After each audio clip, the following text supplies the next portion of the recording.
draw a bunch of cards, think twice, Forbidden Alchemy, Blue Sun Zenith, job done. Does he have Nihil spell bombs at all? I have not looked at his list, but very soon we will get the deck list for this round. So welcome along to round 13 of GP Orlando with Rich Hagen alongside the Pro Tour champion Jake Van Lunen, and we are underway. Steve Guillerm against Reed Duke, and I can tell you that Steve Guillerm on the right has opened up with the turn 1 Delver of Secrets, and bang! I will reveal, thank you so much, this. Pretty nice. A Jeff Goldblum, ready to go into the red zone. He's a human insect. Oh, okay. The fly. Yes. So there you see Steve Guillerm, rocking Now, the Rashad Miller hat look. Reed, down to 17 already, and it's not a great spot to be when you're the blue-black control deck and your opponent has the turn 1 Delver into the insta-flip. Makes Ring Flush not deal with it anymore, and suddenly you're paying 2 mana to deal with it, and you're going to have to wait till the end of your opponent's turn to do that, lest you let them resolve a threat like Geist that's going to be extremely difficult to deal with. Yep. Guillaume gets to 3 mana and then attacks. Reed down to 14 now. You can see a mana leak in hand for Guillaume.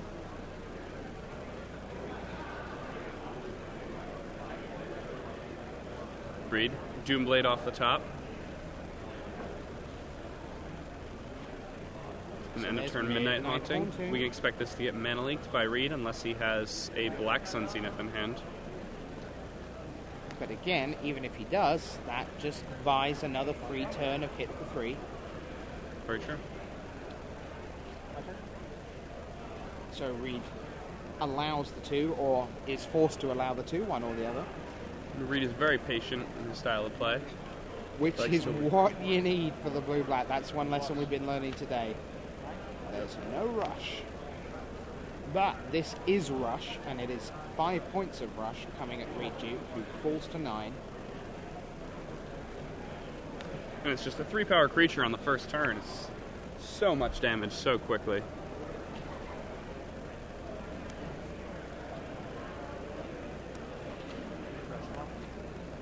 Ratchet Bomb. Ratchet Bomb is the perfect card here. Mana leak gets mana leaked. Counter Spell War won again by the blue-white. That's something we've seen time and time today. They've had double counter spells when they needed it. And it's a hard thing to do when you're that deck, especially to have 2 mana leaks. Sure. So another 5 come in. Reed is down to 4. If And he's going to need another Ratchet Bomb counter, here. that'll be big trouble. And we know he has a Vapor Snag in hand based on the reveal from earlier. Yep.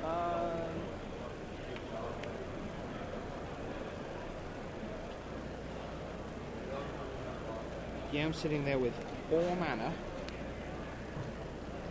He is wearing the scarf because it's so cold here in Florida, apparently. It is quite cold here. All things are relative. That's true.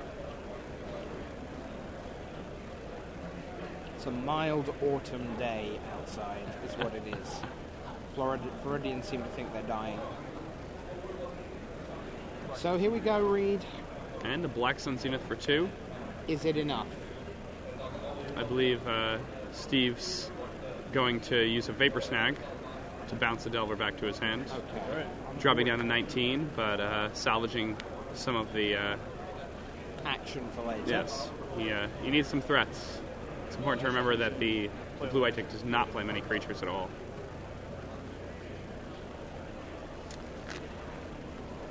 Another thing that's important to note is if that Ratchet Bomb had resolved, when a Delver of Secrets is flipped, its converted casting cost is 0.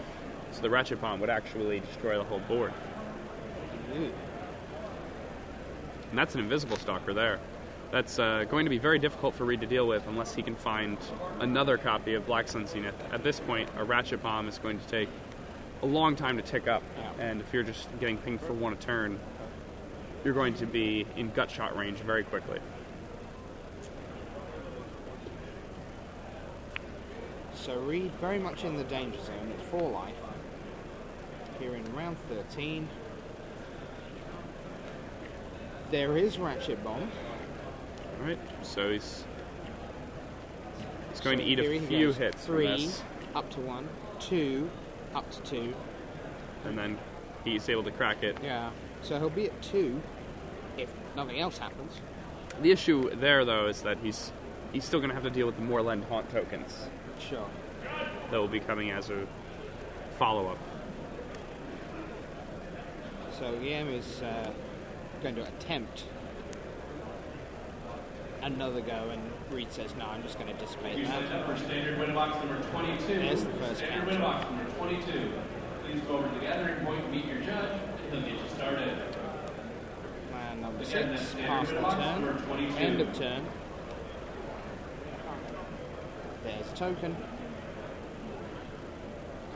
Reed's about to fall to 1 here, 2 unless he cards in decides to use hand. his Doomblade on the Spirit. I'm pretty certain that Steve's last card is a 3rd mana leak of the game, which is probably an issue. I think Steve's last card is actually an island. Oh, is it? Okay. Yes. I thought I saw a flash of orange, but maybe not.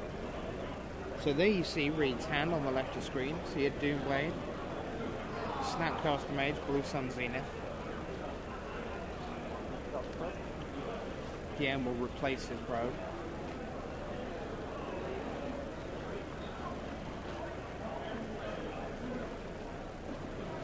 Yeah, another Midnight Haunting, I think, off the top for Steve there. It's going to be pretty good. There's the Doomblade for Spirit. Obviously, you can't choose the Invisible Stalker. 3 to 2.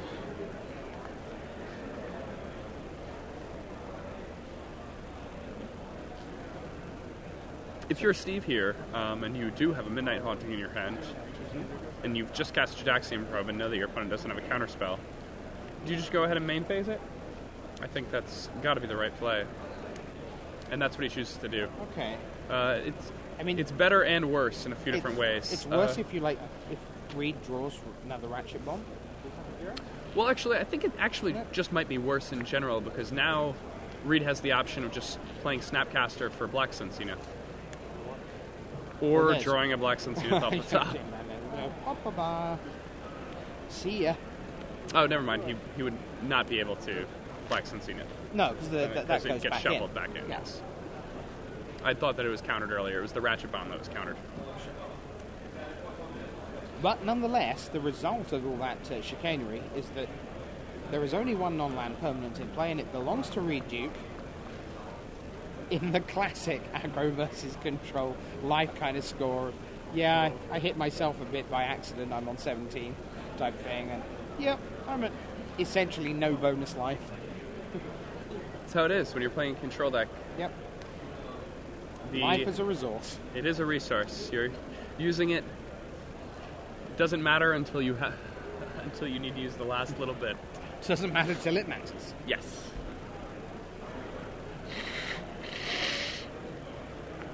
So the Conley token is going to attack. And is going to put Reed to 1. The bonus life has ended. So, I'd like to draw some cards, says Reed. It'll be 3. Blue Sun Zenith will shuffle back in. Blue Sun Zenith's the card I expected to see more of, to be honest. I think it's an interesting card in that arguably it's the one that's seen the fourth.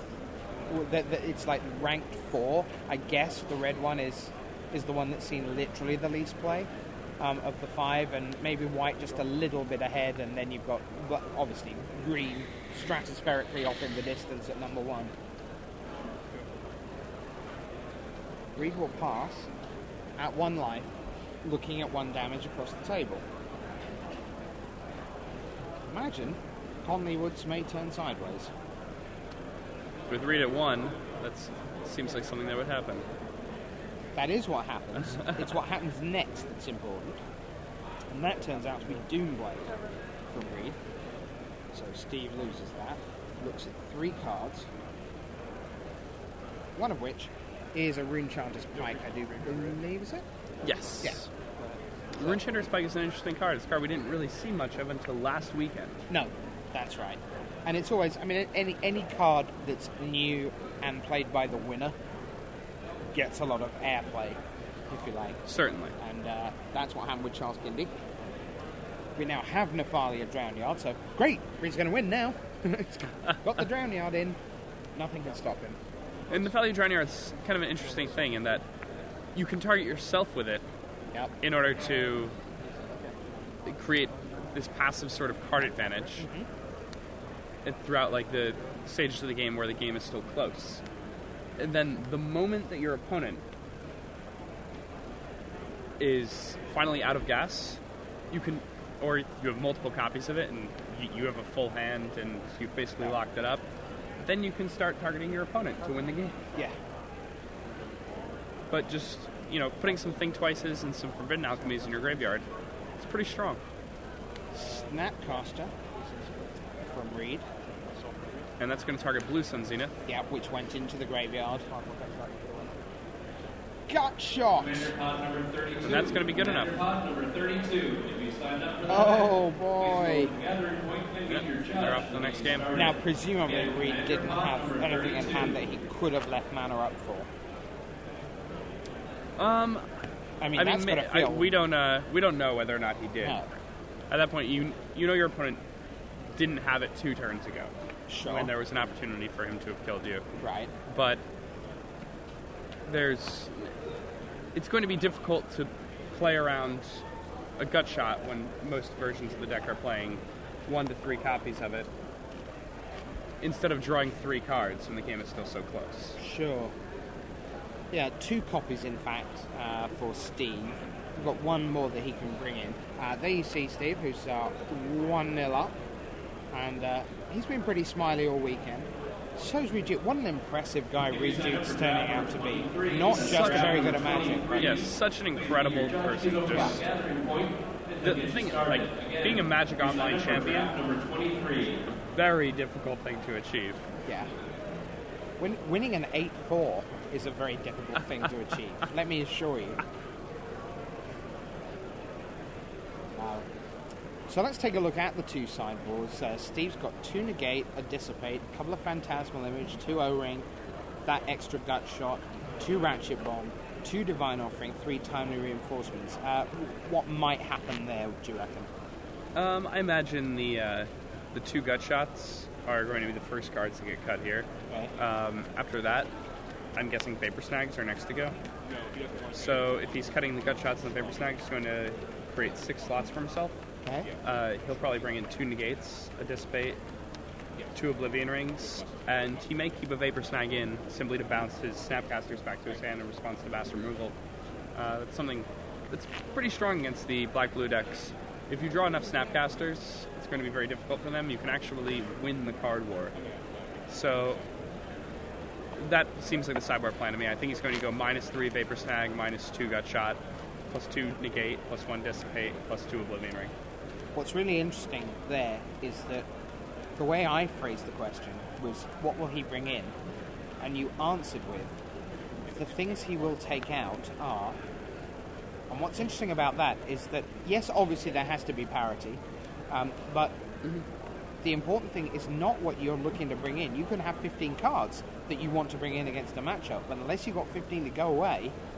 Yes, and I mean, that's an important thing to think about when you're building a sideboard also.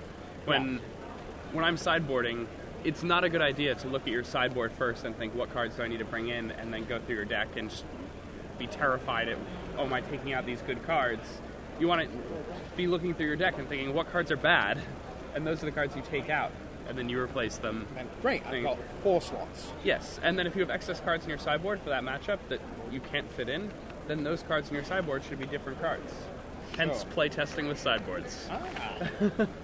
That's an important thing to do. Every day's a school day.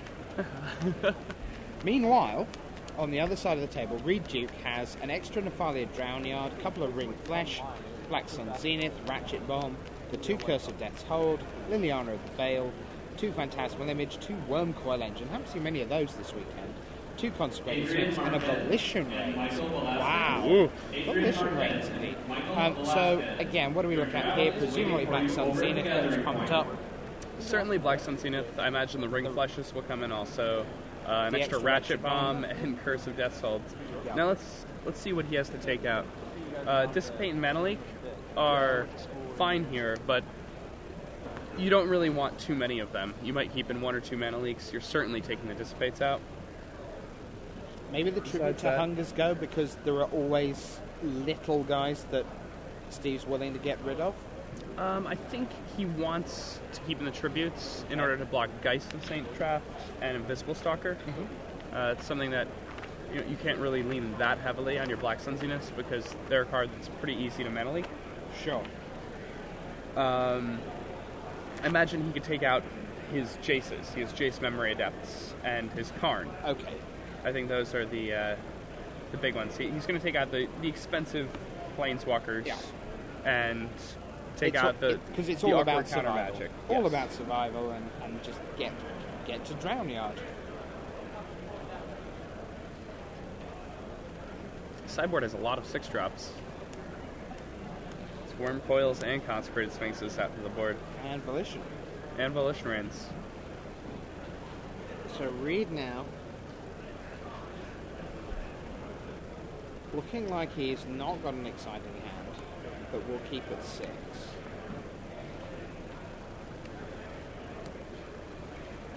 Nearly said no turn 1 Delver from Reed Duke, but that's because I just naturally assume that everyone goes Island Delver. Steve, however, has the turn 1 Delver once again. He does not draw the card to flip the Delver. So sends in for a less than terrifying one. Standard box number 23 is over at the gathering point. Pass the turn back over to Reed. Reed with not the best mana right now. He would really like to have double black. Steve getting in for another one, chipping away at Reed, putting him down to 18.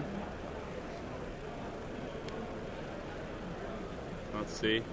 Reed decides to go for an end of turn Forbidden Alchemy, and he's going to be looking for one of those really powerful board sweepers.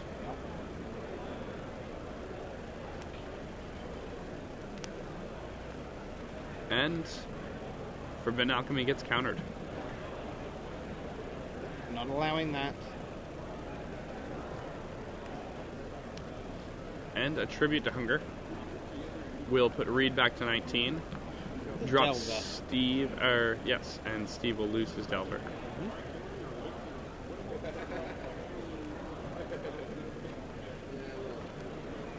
And that's a sword. War and Beast. This card is able to deal a lot of damage very quickly, Yeah. especially in conjunction with cards like Geist of Saint Traft. And we've just seen no land from Reed. And that's going to spell disaster. These blue-black control decks struggle a lot if they miss a land drop on turns 1 through 6. So if you're missing it on 4, it doesn't bode well for 5, 6, or 7. Because now he's really going to need to draw 3 in a row.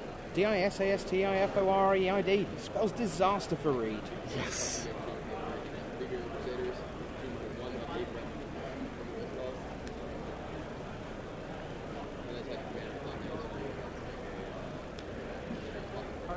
And Reed has a mana leak for Steve's counterspell.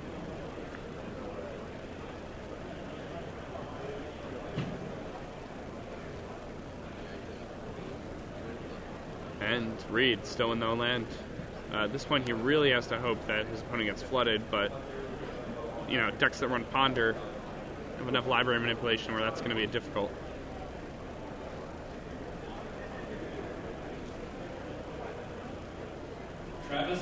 Steve has an interesting opportunity here.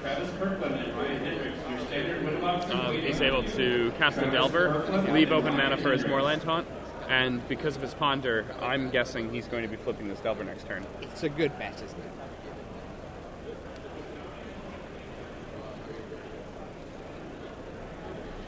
This does not look good for Reed Duke right now. He's 1-0 down. Finds land number 4. Continues to not be a second black, however. And the second black is especially important post-board when he's really relying so heavily on cards like Curse of Death and Black Legacy Winterbox number 4. That's Legacy Winterbox number 4. Please go over to the gathering point, meet your judge, and get you started. That's Legacy Winterbox number 4. Steve.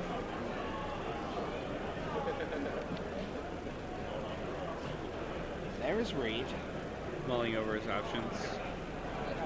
So sure. So on we go. Yep. As predicted, insectile aberration. Taxium probe, let's see what is facing me. And a little response from Reed.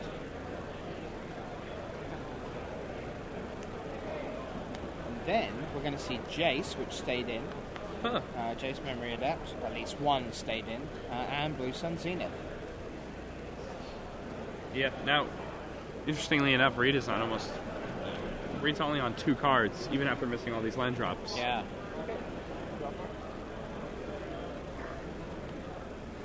He just leaves his cards there. It's like, you know what they are. Okay, and I have them back now. Oof. Tough one.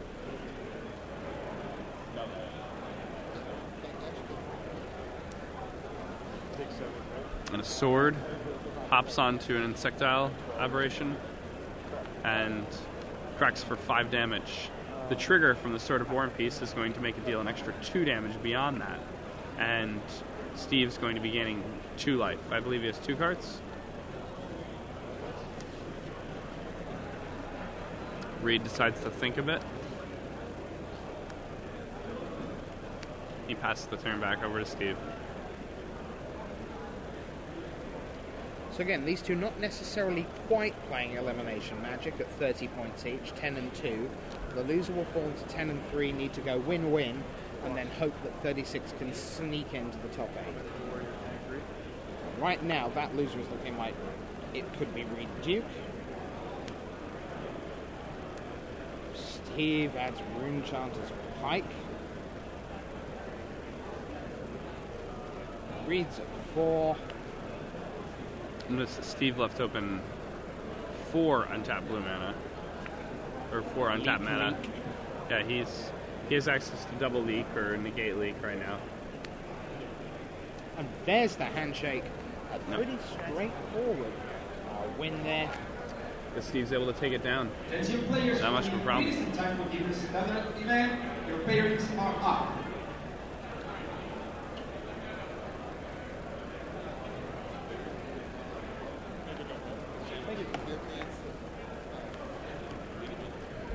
So Steve DM wins by 2-0. Doesn't look like any